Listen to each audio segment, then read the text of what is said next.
Welcome. Hope everybody had a fantastic Christmas. Hope everybody received all the worldly goods that you could ever possibly desire. That's what today's video is all about. It's going to be about some items that I received for Christmas. Some I knew about, most of them I knew about because I was handed a card that they wasn't sure, they knew what they wanted to get me, but wasn't sure exactly what it was I wanted. So this is what they wanted to get me. A new soldering station, because as you know, if you've seen my video in regards to Don's GE, I made a passing comment in regards to my soldering sucker that a part needed to be replaced, and I went to go buy that part, and unfortunately there are no longer any parts available for the device. However, you can still buy the device. Good luck at getting replacement parts. Family gave me a bunch of cash and a bunch of love. Who can go wrong that way, right? I couldn't get away fast enough, get to my computer. And when I did, little tiny shopping spree did continue on, or carry on. Looking for fantastic deals, fantastic bargains, looking for that pro version.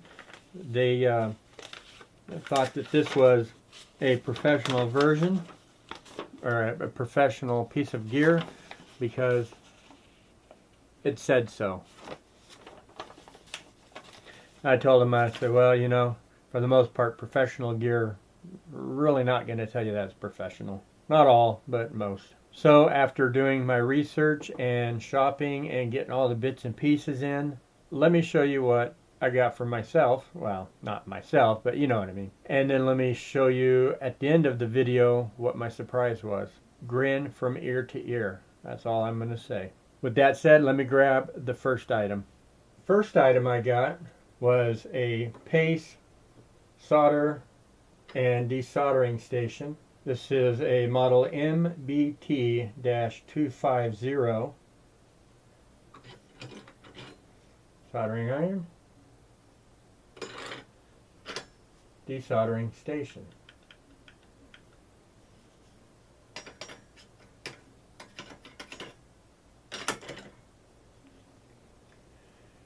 This one is going to be the primary one. As you see, it's missing the control right here. I bought this one as spare parts, but primarily because, well, it had this spare part right here that I needed. And that is the only reason, realistically, I bought that. Got both of them at a fantastic deal.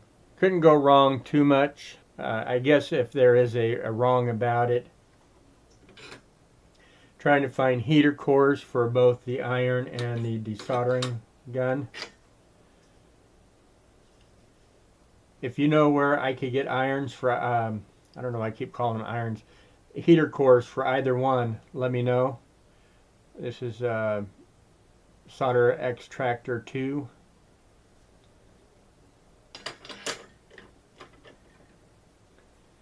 Device dates to about the mid 1990s. Still think I got a good deal. Separate auctions.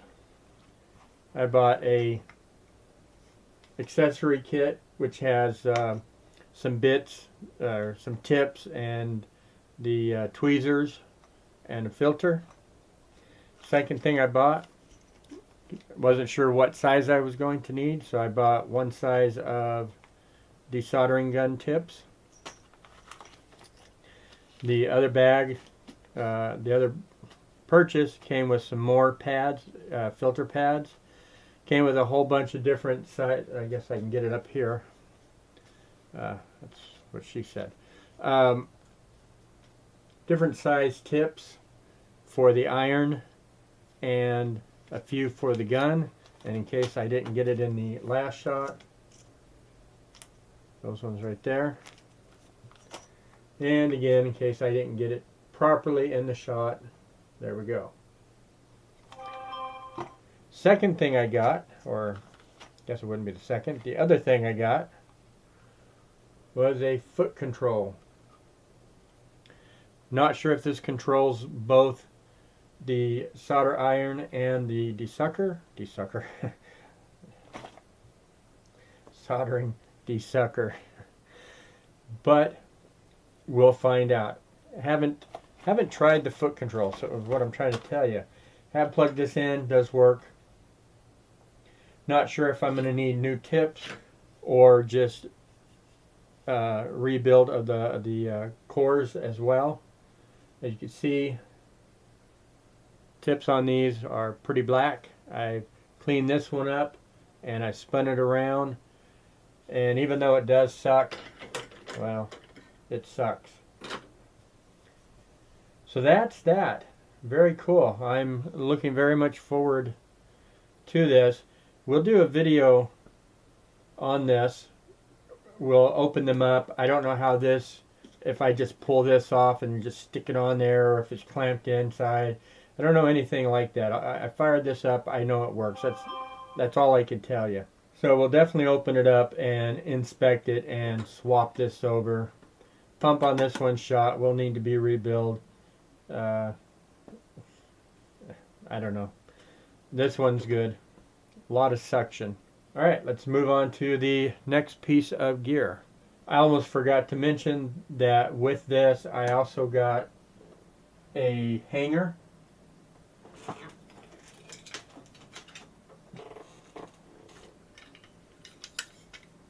Another soldering iron hanger.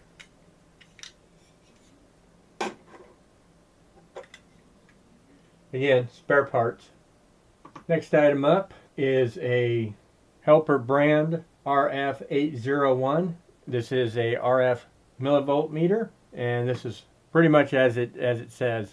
It measures RF, radio frequency. I've been trolling for this for a couple of years and finally got one at a good price.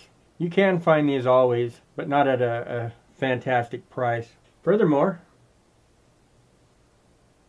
I got the probe. That's something right there that's very hard to find with these things, is the probe.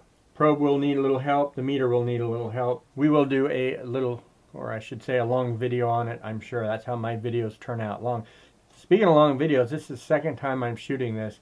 I didn't like the first one, too long. I'm trying to keep my videos down, to the point. Just the facts, man, just the facts. So with that, let's move on to the next item. Here's a radio I said that I would never own because it's ugly, and I still stand by those words. It's an ugly radio. 90s plasticky, suitcase looking kind of goofy thing, rounded corners. Not my style. However, the performance, on the other hand, phenomenal radio.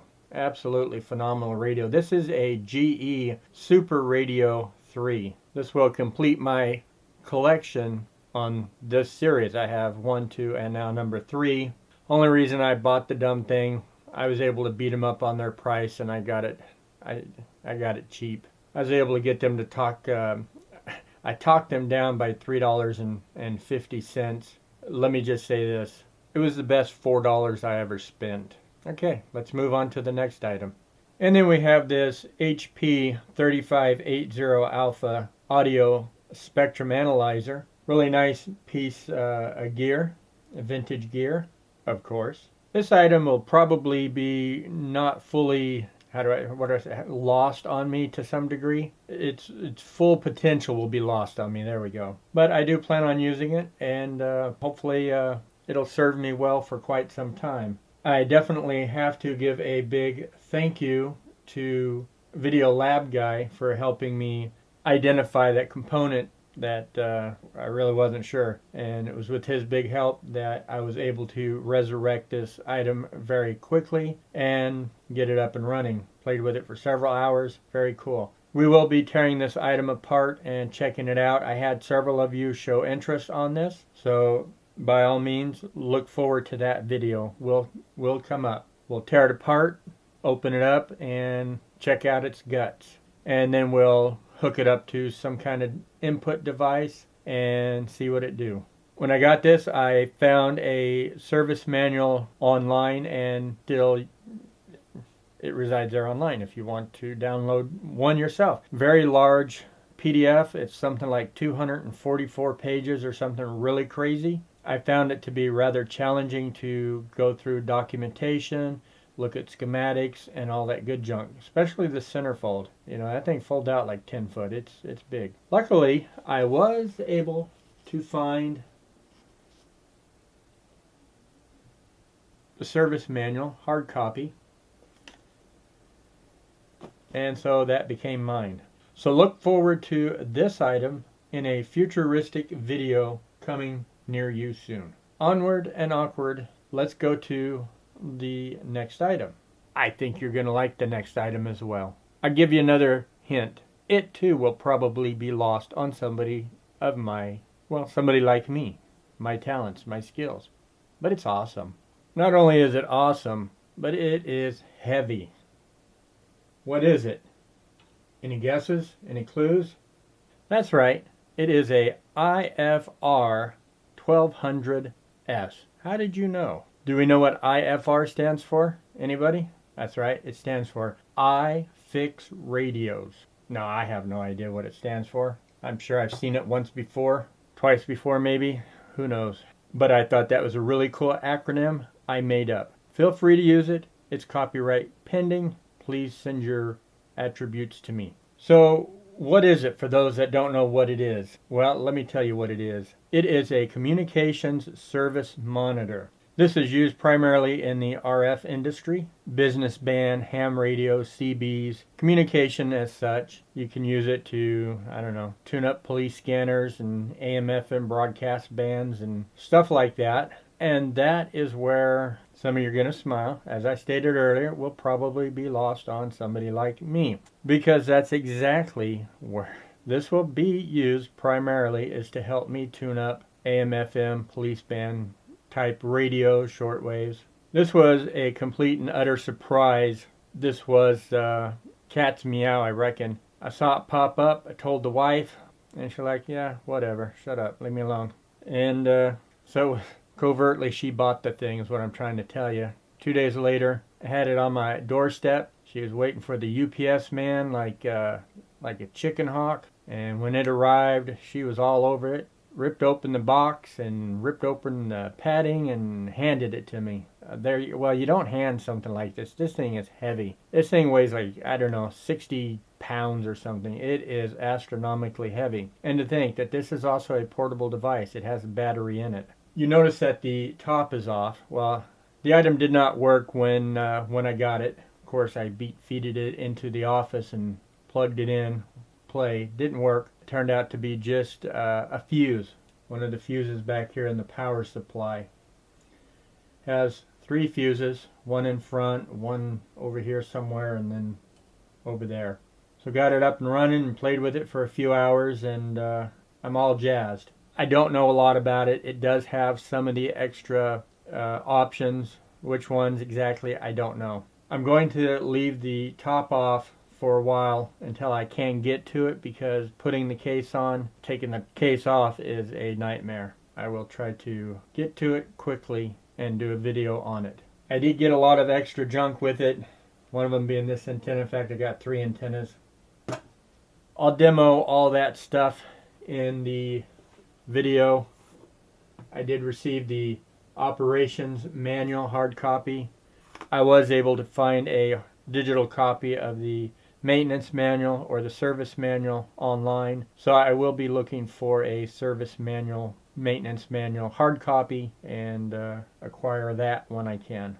For good cheap money, that is. I'm not going to pay $40 for a book. That's retarded. I have one question to ask. I want to ask the help from the community again, and that is, I'm looking for a schematic, a owner's manual, a service manual, something for this device right here. That's a Regency EC-175. That is a frequency counter. That's going to be a future project, hopefully pretty soon. It does work, but it does have some issues. I'm not sure. Bad caps, bad resistors, bad transistors, bad IC chips. I don't know. And that's where the service manual will come in handy. I'm hoping it's a pretty straightforward fix.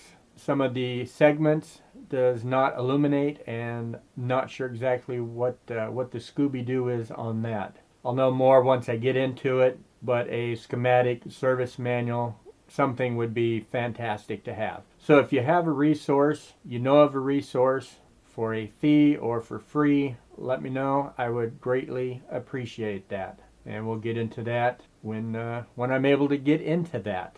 And then finally, I do have a programming note. I have eye surgery coming up really soon. I'm not sure exactly when. I go in at the tail end of January to find out. I'm going through all the steps to go through that. I have vision issues, of course. Why else would you go in for eye surgery? Would not be for the fun nor the profit. Let me tell you, it's not profitable. Well, it is for them, but for you, the patient, no, not at all. Not everybody knew that I had vision issues. I've only told a few people. Challenging to see. I have one good eye, I have one bad eye. Came down with the bad eye within this past, well, I've been dealing with it for the past 3 years or so. Progressively getting worse to the point now where it's, well, I can't see out of it pretty much. I could see. Imagine a lava lamp. That's what I see out of that eye. Can't do photography. Tried teaching myself to shoot out of the left eye. Challenging. Live view sucks, but it gets the job done if I need to. I don't need to anymore. I want to, just can't. So there is that. Also have other issues with the eye. After my surgery, well, I got 2 surgeries that's going to happen. So I think one right after the other, or I'll do one, heal, and then go back for the other. I don't really know. Don't know how it's going to play out. So I will probably be MIA from both posting, watching, commenting, because I'm not sure the do's and don'ts after surgery. Bend over, don't bend over. Get drunk, not get drunk. I really don't know. So if I am able to watch videos, I may not be able to comment on videos. I don't know. I'll try to keep you abreast, and if I fall off the map, well, you'll understand why. Be back when I can. I do have some videos in the can that I could try to edit and post as I go. But either way, if I go silent, dormant, whatever, you'll understand. Anyway, I think I've drabbled long enough. I will end this painful video. Hope you enjoy my new toys as much as I hope I will as well. See ya. Thanks for watching. Hope your Christmas, your New Year has been fantastic, was fantastic for you, I should say. And I hope this new year will bring you nothing but happiness and good times had by, well, you. Talk to you later. See ya.